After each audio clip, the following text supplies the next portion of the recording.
This video is brought to you by Replay FA, the newest and best place to get retro football shirts for 20 quid. You can't go wrong. Now, stay tuned to the end of the video for a discount code to get 10% off your first order. People say that true happiness is reality minus expectation, but in recent years it seems that in life in general that we've had really high expectations matched with a shitty reality, just with the way the world is right now. But last summer, for a couple of weeks at least, it felt like everyone was actually happy. The weather was a dream, Love Island was back on the box, and not to mention football almost coming home.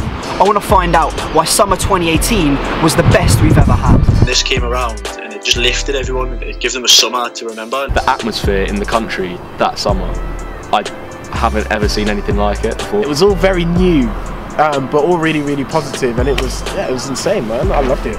After the horrible lows of Euro 2016 and the tournaments preceding that one in France, it's amazing to see what a couple of wins against Panama and Tunisia did to us. And on the face of it, that's all it really was. In reality, we actually lost almost half our games and only really beat teams that we, on paper, should be beating. However, that takes away all the emotions out of those wins. Tunisia had a last-minute winner, Panama a first World Cup hat-trick since Lineker, Colombia a bloody win on penalties, and then a victory against Sweden had us dreaming of the impossible.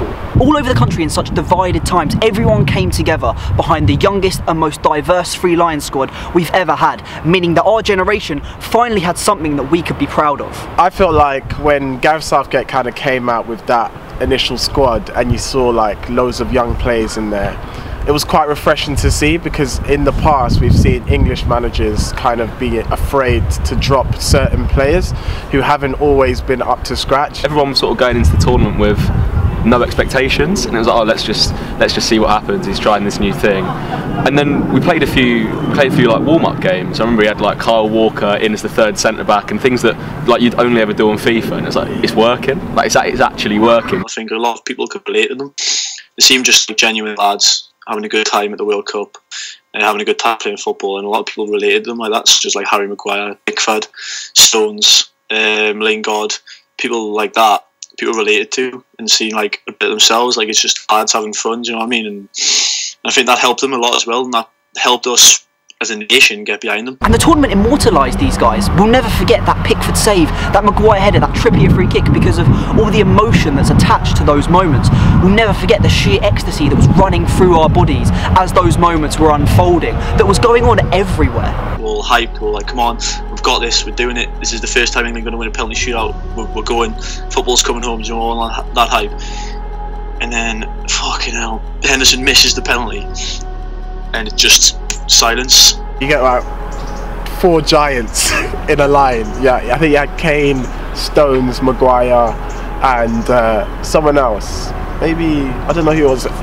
But anyways, you had like 4 giants. You're like, fuck me, like someone's gonna score this, 100%. We got the free kick, and I can't remember who got fouled, but as he stepped up, I thought, like Trippier's going to take this, and sort of he'd taken a few at Tottenham, but never really, because Eriksen was sort of like the main guy. But one of those players who looks really nice doing it, and you thought if you can just sort of cross it into the goal, because he's so good at crossing, we're like, if you can just sort of put that same width, but almost don't pretend you're not taking a free kick, just pretend that's like that's Harry Kane's head in that top corner, and you're just whipping it into him. And everyone's like, oh shit, right, that's it over, like that's our journey over. And we were like, well, same old England, it's another penalty shootout loss, we just can't do them, we'll crumble. And then Pickford made that save, and it seemed like just all the hope and all the passion in it, and just kept flooding back. And then Maguire,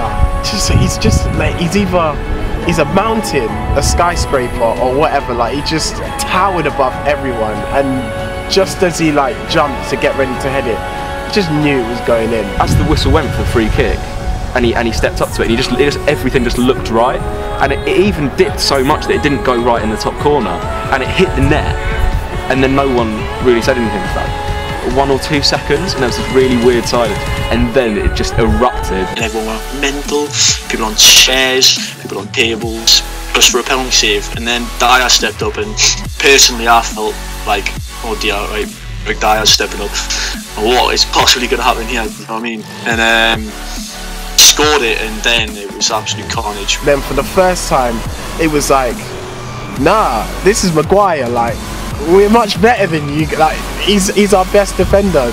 name a defender in your team that's like him. And I remember turning around, and I didn't have a beer obviously, and sort of like not knowing what to do with my hands, and just started like celebrating as if I was Trippier, and then everyone else just came forwards, and it was incredible. And I don't actually even remember the details of being in that fan park that much, because I just remember that goal going in and us thinking like, right, we've just walked past Sweden, we've beat Colombia on penalties, we've now scored a free kick against Croatia in the semi-finals, like, and it's all different players have done that thing. It's not like it's one guy leading us and if he gets injured or whatever. It was genuinely incredible. And then when Trippier ran off celebrating, all the players ran off after him, you just thought they can't lose this now, because there's too much going for us. And at that moment, I think if you asked 85% of England fans, they would have said England are going to win the World Cup. And now our generation has moments that we can bore youngsters with in years to come. It won't just be Gaza against Scotland, it will be Lingard against Panama or Dele Alli against Sweden. And this tournament really brought me the feelings that Euro 96 is said to have brought the nation, of positivity and the feeling that it could actually come home. And that feeling of it's coming home was actually used against us once the dream was over. However, for me at least, it wasn't about, you know, we've beaten Sweden, put our name on the trophy now, but rather we can't quite believe what's going on, but we're going to have a great time and enjoy it for as long as we possibly could. And having a great time has actually helped by having the joint hottest summer on record, meaning that everyone was packing out beer gardens and fan parks, giving us amazing scenes from all over the country. It was an amalgamation of England fans who came out to passionately support their team, and it was like everybody was on the same wavelength, everyone was on the same vibe, the weather was nice, which was packing every single fan park out. I don't know if everyone was affected by just the football, but the weather, like, it was beautiful. Everyone was out, beer gardens, everyone was out in their own gardens barbecuing, everyone was out at the beach, everyone was just having a good time. But I think that football and the weather combined just lifted everyone. That sort of good atmosphere, kind of party atmosphere around what was to them a massive family. All of a sudden, the people they'd never met before. No one at that time really had anything going on apart from England. It was like weather was perfect. Everyone was just focused on the World Cup. Now, as you know, the typical British summer is grey skies and it constantly pissing down. However, all expectations in every single way were blown out of the water this summer. And after not winning a knockout game since 2006, most England fans would have taken going out in the quarters. And this tournament was really about just not embarrassing ourselves like we did in France and Brazil. And this is where our happiness sum comes in. Our expectation was so low and our reality was so high. And everyone was on cloud fucking 9 for the whole summer. And now I can't hear Dua Lipa's One Kiss without being immediately transported back to where I was when I watched the quarter-final, and it fills me again with all those emotions of joy and excitement that I felt during that match. I remember this only lasted a few short weeks from the Tunisia to the Croatia game, because I definitely felt like once Mandzukic and Modric and the rest of their mates knocked us out of the tournament, the summer was over. No more sunny days, no more smiling faces in the streets, and I definitely didn't care about the rest of the World Cup. Yeah, man, I mean, it was heartbreaking. It was like stabbing a balloon filled with excitement and happiness and beer. It seemed like summer just ended, to be quite honest with you. The weather probably carried on being nice, but no one cared. Didn't have England to go watch, didn't have the World Cup coming home. We didn't have nothing. Everyone's moods just kind of and I know not everyone likes football, but not everyone's watching the football, but the World Cup does that. The heatwave did continue after the World Cup finished and England were out, but going into work the next day was really odd, because in previous jobs, me going into work after maybe a good Scotland win or a bad England defeat, it'd be this kind of celebrationary atmosphere. Everyone would be kind of united and talking about the game and just this buoyant mood. And then you go in the day after the Croatia game and it was really strange because no one wanted to talk about it, and not even in a kind of jokey way of, oh Laura, you must be so happy like England went out. It was deadly serious and sombre. It was, do not talk to me about the football. Then when you got to take a step back, when that like initial pain had gone and you got to look at the tournament as a whole and what happened, that's when everyone started to realise like the job Southgate had done, what those players had done without any expectation, and thinking we've had the best summer we've had and we're probably ever going to have for like a long time, and it's all thanks to this team.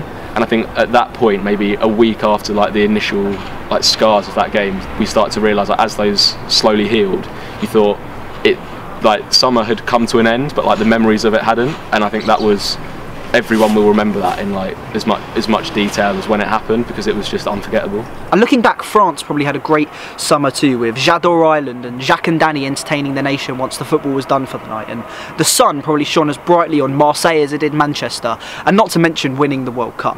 But we'll always have Pickford getting the rave on, Harry Maguire riding that fucking blow-up unicorn, and all those moments we got to share with our friends and family throughout the duration of the World Cup. And to Gareth Southgate and the England team, we can only thank you for those memories. Bring on Euro 2020. So thank you for watching the video. I hope you did enjoy it. As promised, here is your 10% discount code for my new website, ReplayFA. The code is GetTheRaveOn, all one word, as you can see on screen now, and use it to pick yourself up a Retro England shirt for when we have our victory parade for bringing home the UEFA Nations League. Thank you for watching. Do whatever you've got to do. I'll see you next time. Goodbye.